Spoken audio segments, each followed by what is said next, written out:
Labas vakaras. Jūsų eteryje savivaldos savaitė.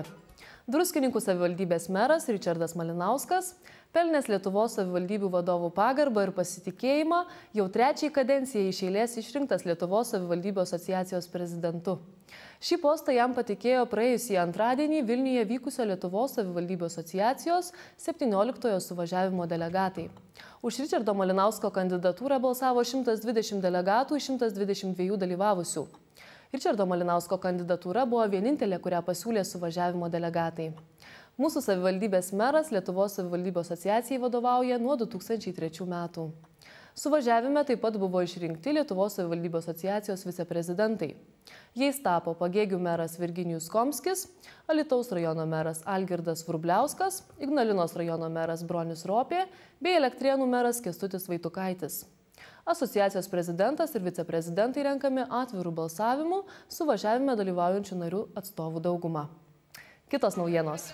Praėjusį savaitgalį Druskininkų kurortas mirgėjo nuo miesto svečių ir organizuojamų renginių gausos.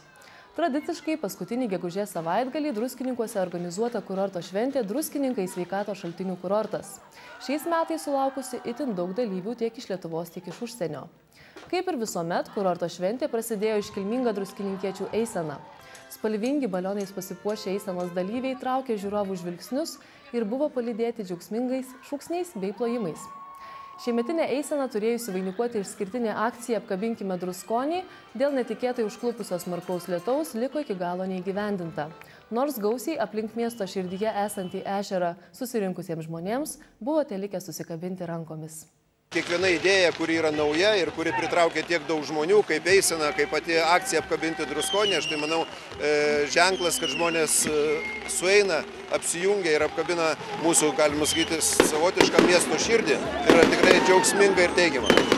Jeigu tiek žmonių dalyvauja ir eisenoje, ir būtent pradžioje šventės, aš manau, kad tai yra įdomu ir visiems norimas dalykas, kas labai džiugu. Sakykit, ar tęsite pradėtas tradicijas? Jeigu žmonės norės, be abejo tęsim. Tądien pramogų aikštėje druskininkiečius ir miesto svečius pasveikinę savivaldybės meras Ričardas Malinauskas ir Seimo narys profesorius Justinas Karosas paskelbė vakaro koncerto pradžią. Čia susirinkusiesiems koncertavo kaimyninių Lenkijos, Baltarusijos ir Latvijos šalių atlikėjai. Visą savaitgalį Vilniaus alėjoje šurmuliavo didžiulė amatų ir tautodailės dirbinių mugė. Šeštadienį organizuota daugybė gatvės teatro pasirodymų, įvairūs renginiai jaunimui, sporto varžybos. Sekmadienis tradiciškai buvo skirtas šeimai. Išsamesnį reportažą apie kurorto šventę matysite jau šio trečiadienio DRT žiniose. Praėjusį penktadienį kartu su kurorto švente buvo atidarytas jau 9-asis tarptautinis menų festivalis Druskininkų vasara su Mikalojumi Konstantinu Čiurlioniu. Tądien Čiurlionio meno mokykloje surengtas pianisto Roko Zubovo koncertas, organizuotas susitikimas su Druskininkų mokyklų moksleiviais ir mokytojais, kurorto visuomenė, pristatytas leidinys Mikalojaus Konstantino Čiurlionio kūriniai fortepijonui. Vėliau kompozitoriaus memorialinėme muziejuje skambėjo festivalio rengėjų ir savivaldybės mero pavaduotojos Kristinos Miškinienės sveikinimai, o fortepijoninės muzikos popietę Čiurlionio druskininkai surengė pianistas Rokas Zubovas. Iškilmės vyko ir prie Čiurlionio paminklo Druskininkų miesto muziejaus terasoje bei Druskonio ežero pakrantėje, kur koncertavo Kauno pučiamųjų instrumentų orkestras Ąžuolynas. Kaip ir kasmet, tarptautinį menų festivalį Druskininkų vasara su Čiurlioniu organizuoja Lietuvos muzikų rėmimo fondas ir Druskininkų savivaldybė. Šis festivalis jau daugelį metų nepaprastai padeda druskininkiečiams garsinti žymaus kompozitoriaus, dailininko, menininko Čiurlionio vardą. Ir ypač šiais metais, kai metai paskelbti Čiurlionio metais, taigi šis festivalis yra svarbus ne tik druskininkiečiams, bet ir mūsų kurorto svečiams, kurių, kaip žinia, atvyksta vis daugiau ir daugiau. Virš 50% iš jų yra užsieniečiai. Taigi mums labai svarbus šis festivalis, kuriuo metu įvyksta tiek daug klasikinės muzikos koncertų įvairiuose erdvėse. Ir galų gale, aišku, mums labai svarbus ir pats Mikalojaus Konstantino Čiurlionio tėvų namelis, kuriame mes esame. Dėl to mes nuolat pasisakom kad būtina įtvarkyti ir tiesiog tikimės, kad bendrom jėgom, bendrom pastangom festivalis turės augti ir tiesiog džiuginti ne tik, kaip minėjau, mūsų miestelienus, bet ir atvykusius į mūsų kurortą svečius. UNESCO paskelbė šios metus pasaulį Čiurlionio minėtinais metais, 100 metų nuo jo mirties.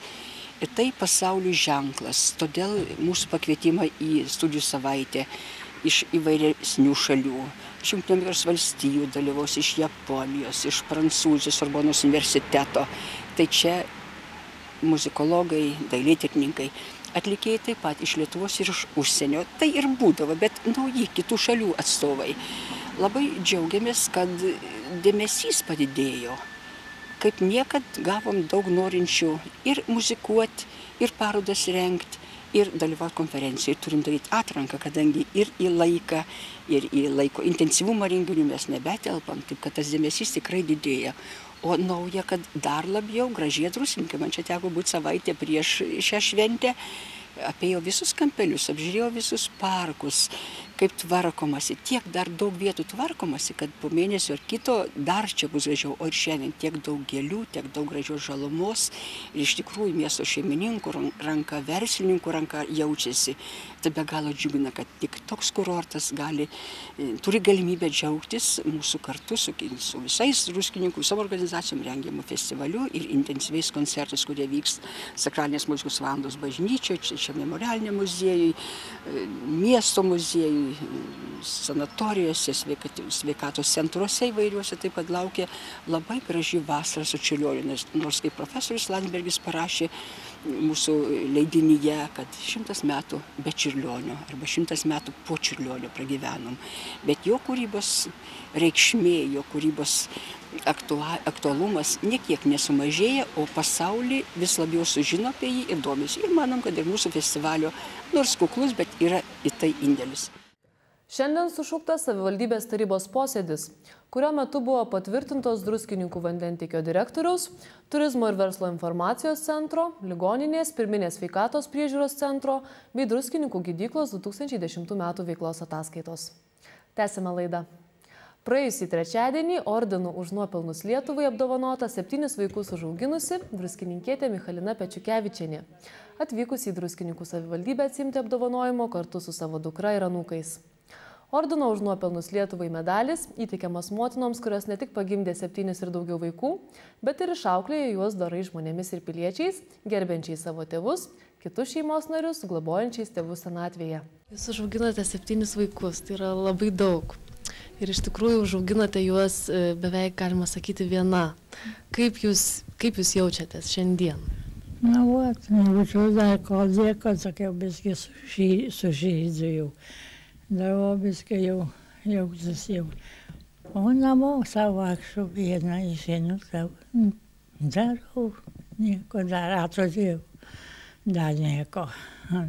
Labai yra džiugu, kad tokius nepamiršta tokių žmonių ir gauna tokius aukštus apdovanojimus. Vis tiek tas triūsės nenueina veltui. Ir labai, tai turbūt didžiausia laimė motinai yra, kad jį dar nepamiršta. Ir labai dėkoju už šitą sveikinimą. Ką jūs norėtumėt palinkėti kitoms mamoms? Stiprybės, kantrybės. Ir džiaugtis gyvenimu, kol dar gyvena. O daugiau ką čia? Viską jos turi. Tik va, daugiau reikia sveikatos, kurios negali pakeisti niekaip. O taip tai tik stiprybės. Ir tai jau visos naujienos šiandien, o mes pasimatysime kitą pirmadienį. Gero vakaro su Druskininkų regiono televizija.